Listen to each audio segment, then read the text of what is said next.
अस्सलामुअलैकुम viewers, welcome back to my channel Mishal Khan official, जिसमें आज मैं आपको एस्टीमोम टैबलेट के बारे में रिव्यू दूंगी। एस्टीमोम टैबलेट क्या होती है, क्या इसका यूज़ होता है, कौन सी कंडीशंस में आप इसको इस्तेमाल कर सकते हैं और कौन से इसके साइड इफ़ेक्ट्स होते हैं, ये सब जानते हैं इस वीडियो में। लेकिन उससे पहले जो न्यू हैं चैनल पे, हमारे चैनल को सब्सक्राइब करें, वीडियो को लाइक करें, शेयर करें।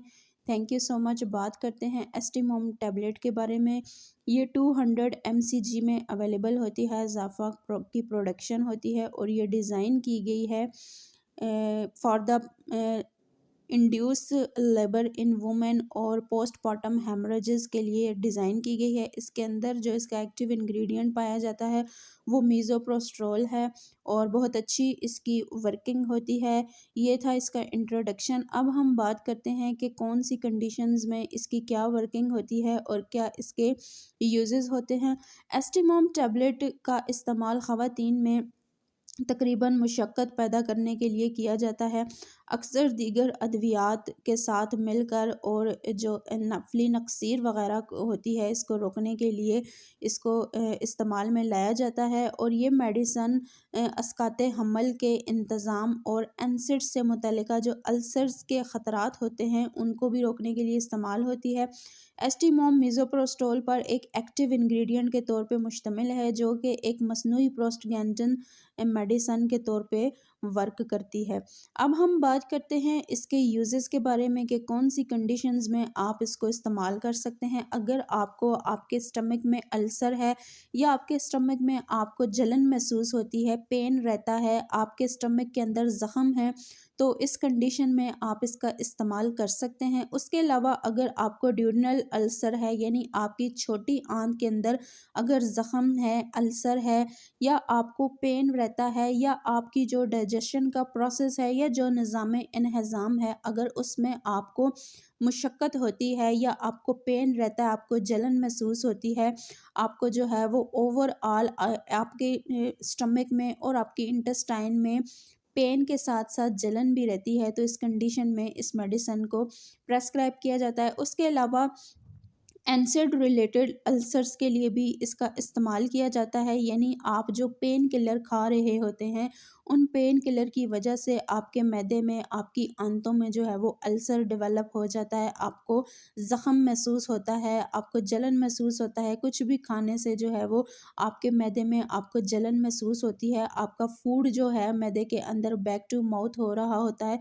तो इस कंडीशन में जो अल्सर पैदा होता है पेन किलर खाने की वजह से, उस अल्सर को दूर करने के लिए भी इस मेडिसिन को प्रेस्क्राइब किया जाता है। उसके अलावा जो गैस्ट्रिक इश्यूज़ होते हैं ड्यूरनल अल्सर्स के दौरान, उन गैस्ट्रिक इश्यूज़ के लिए भी इस मेडिसिन को प्रेस्क्राइब किया जाता है। उसके अलावा आप इस मेडिसिन को इंडक्शन ऑफ लेबर में इस्तेमाल कर सकते हैं, यानी डिलीवरी से पहले औरतों में जो लेबर पेन हो रहा होता है, उस लेबर पेन की सूरत हाल में क्या होता है कि बच्चे की पैदाइश के दौरान कुछ ख़वातीन ऐसी भी होती हैं जिनको लेबर पेन नहीं हो रहा होता, तो लेकिन उनकी जो पैदाइश की डेट है वो आ चुकी होती है, उनमें लेबर पेन की खुसूसियात नहीं पाई जाती, तो लेबर पेन को इंडक्ट करने के लिए भी इस मेडिसिन को खिलाया जाता है। उसके अलावा प्रिवेंशन ऑफ पोस्टमार्टम हेमरेज में आप इसको इस्तेमाल कर सकते हैं।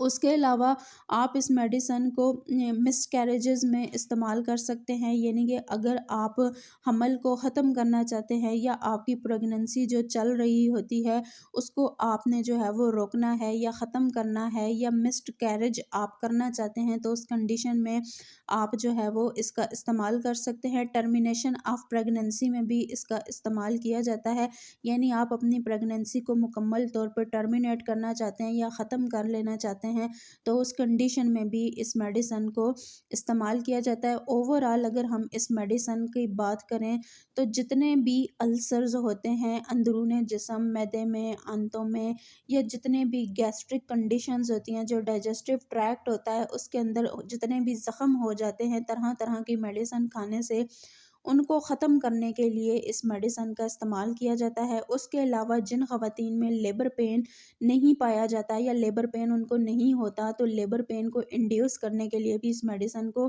प्रेस्क्राइब किया जाता है। उसके अलावा हमल या प्रेगनेंसी का ख़ात्मा करने के लिए भी या मिसकैरेज करने के लिए भी इस मेडिसिन का इस्तेमाल किया जाता है। उसके अलावा जिन औरतों में जो है वो मेंस्ट्रुअल प्रॉब्लम्स होती हैं, जिनको मेंसेस नहीं आ रहे होते या माहवारी का अमल जिनमें नहीं पाया जाता, तो उन औरतों को भी ये मेडिसिन प्रेस्क्राइब की जाती है।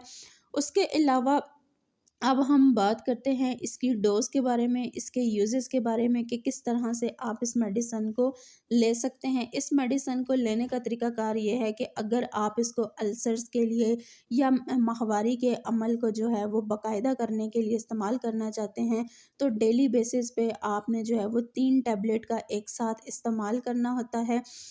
अगर आप प्रेगनेंसी के लिए भी या प्रेगनेंसी को ख़त्म करने के लिए भी इस्तेमाल कर रहे हैं, तब भी आपने तीनों टैबलेट का एक साथ इस्तेमाल करना होता है।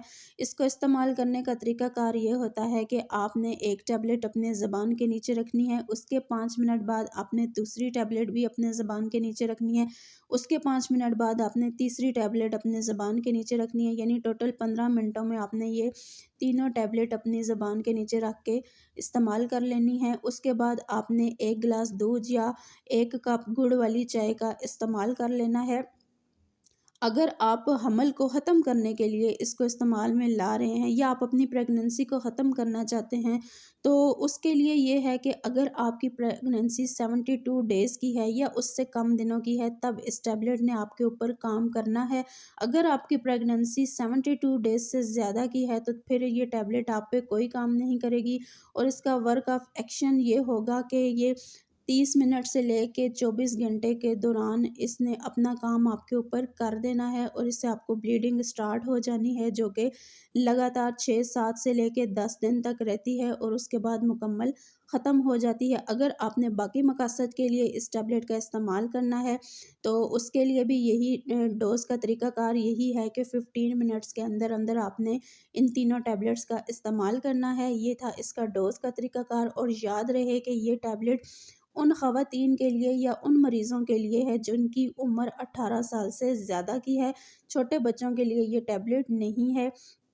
ये था इसकी डोज़ का प्रॉपर तरीक़ाकार। अब हम बात करते हैं साइड इफ़ेक्ट्स के बारे में कि अगर आप इस टैबलेट का इस्तेमाल करते हैं, तो आपको इसमें क्या-क्या साइड इफ़ेक्ट्स हो सकते हैं। इसमें ज़्यादातर पेशेंट्स के अंदर साइड इफ़ेक्ट्स के तौर पर डायरिया देखा गया है, स्टमक में पेन देखा गया है, ब्रीथ में कुछ लोगों को प्रॉब्लम होती है यानी कि साँस लेने में। उसके अलावा स्किन पे एलर्जी हो सकती है, फेस के ऊपर स्वेलिंग हो सकती है, लिप्स, आईलिड्स, टोंग, हैंड्स वग़ैरह ये चीज़ें जो है वो स्वेलिंग का शिकार हो सकते हैं। उसके अलावा मेंस्ट्रुअल साइकिल जो है वो डिसरप्टेड हो सकता है, वेजाइनल ब्लीडिंग आपको इसमें हो सकती है, पेल्विक पेन हो सकता है, क्रैम्प पड़ सकते हैं आपको। तो ये थे इसके साइड इफ़ेक्ट्स। और अगर हमारी इन्फॉर्मेशन आपको पसंद आई हो, तो हमारे चैनल को सब्सक्राइब करें। Thank you so much.